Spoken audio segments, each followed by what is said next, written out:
You're listening to the Peace with Anxiety podcast. I am your host, Irene Evangelou, anxiety counselor and clinical hypnotherapist. I'll be coming to you every week to share actionable tips, simple strategies, and useful resources to help you break free from high-functioning anxiety. We'll be covering how to recognize and understand your anxiety, strategies to change your thoughts and feelings, and ways to implement long-lasting change. If you're trying to overcome people-pleasing behaviors, navigate anxiety, living in self-doubt, or something else keeping you stuck, then you are in the right place. I know that you're ready to get to the next level of your life, feeling free, calm, confident, and in control. So let's get started. Hello and welcome back to the Peace with Anxiety podcast. My name is Irene and I am an anxiety counselor and RTT therapist, and I have my brand new Peace with Anxiety program where I'm teaching high-achieving women like you how to overcome overwhelming anxiety naturally and how to start feeling calm, confident, and grounded in their lives. So today we are talking about the connection between overeating and anxiety. And if you ever found yourself reaching for snacks or sweets when you're feeling anxious, just know that you're not alone. Usually you get those cravings late at night and you're feeling a knot in your stomach, so you find yourself opening the fridge and rummaging through the pantry, looking for something, anything that might make you feel a little bit better. So you reach for those cookies, that bag of chips, or maybe some ice cream. And for a brief moment, as you take that first bite, you feel a sense of relief. It's like a small comfort blanket wrapping around you and shielding you from the anxiety and the stress storm. But then after a while, you might start to feel guilty or angry with yourself, or even more anxious than before. So this episode is all about understanding that connection with compassion and empathy. Because what you're experiencing is a common response to anxiety, and it's something so many people go through. It's not about willpower or self-control. It's about recognizing the ways our bodies and minds seek comfort in times of stress. So when we are anxious, our bodies and minds are in a heightened state of stress, looking for ways to soothe the discomfort. And food, especially comfort food that is high in sugar and fat, can provide that temporary sense of relief. But why do we turn to food when we're anxious? And how can we approach this behavior with kindness and curiosity rather than self-criticism? So let's dive into why anxiety can lead us to overeat. Well, first of all, when you're anxious, your body releases cortisol, which is a hormone that can increase your appetite, especially for comfort foods like sweets and carbs. And these foods might provide that temporary relief, but it's important to understand that this is a natural response. Your brain is wired in a way that is going to do everything it can to move you away from pain and towards pleasure. So your body is just trying to help you feel better, even if the method isn't always the healthiest. Another reason is that food often serves as an emotional buffer.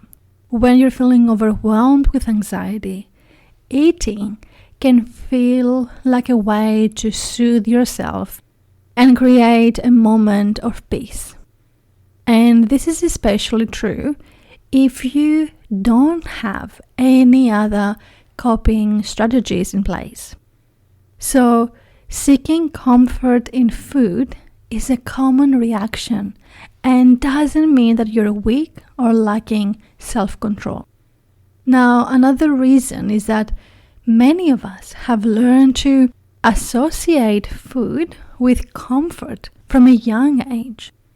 So whether it was given to us as treat to cheer us up or using snacks as reward, these patterns can stick with us into adulthood.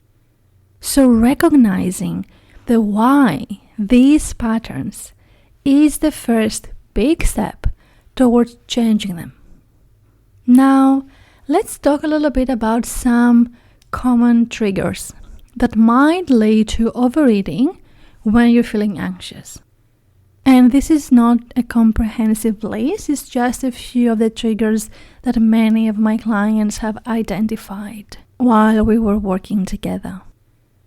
So the first one is high pressure environments, tight deadlines, or significant major changes in your life that can all trigger anxiety.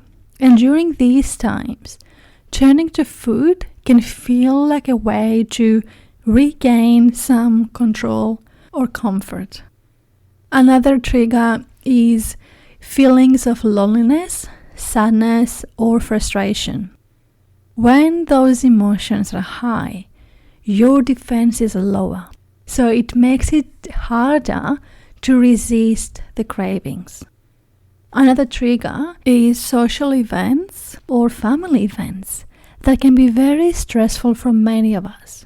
And the pressure to fit in or the fear of being judged can lead to overeating as a way to cope with the anxiety of the situation. Now, another trigger is that when you're feeling anxious, it's easy to fall into a cycle of negative self-talk that often leads to feelings of inadequacy or low self-worth. So overeating becomes a way to numb those painful feelings. Now, understanding the connection between overeating and anxiety is crucial, but let's talk very briefly about what you can do to manage both with compassion and empathy.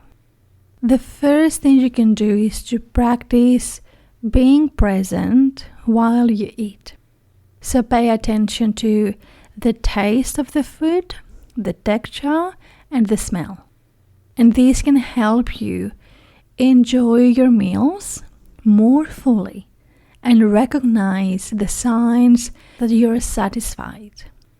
Another way is to find alternative ways to cope with the anxiety. So these might include exercise, journaling, or engaging in a hobby. These activities can provide a healthy outlet for your stress. Another way is to create a routine that includes regular meals and snacks. So avoid skipping meals and following a balanced diet. Now, one very important thing you can do is to reach out for help. Talking to a therapist or a counselor can provide you with strategies to manage anxiety and develop healthier eating habits that are relevant to you. There is no one size fits all. And remember that it is okay to seek comfort in food occasionally. And if you find yourself consistently turning to food to cope with the anxiety, it's really important to approach this behavior with kindness, understanding, and curiosity. Because by recognizing the connection between overeating and anxiety, you can take steps towards healthier coping strategies and a more balanced life.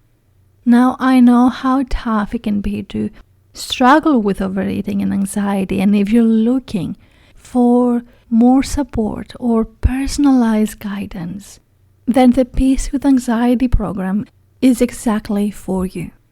And together we work for 4 months towards understanding, changing, and finding balance and peace in your life. So if you want more information, click the link in my show notes to find out more, or go to ireneevangelotherapy.com/Peace with Anxiety program. And as always, thank you for listening, and be kind with yourself. You deserve to feel calm, confident, and in control of your life. Until next time, take care. Thank you for listening to the Peace with Anxiety podcast. If you found any value in today, I would really appreciate if you would leave me a review and share this episode on your Instagram story, tagging me at Irene, the Anxiety Therapist. Also, make sure you subscribe to this podcast so you don't miss an episode. All the links are found below in the show notes. Thank you for listening, and I look forward to seeing you in the next episode.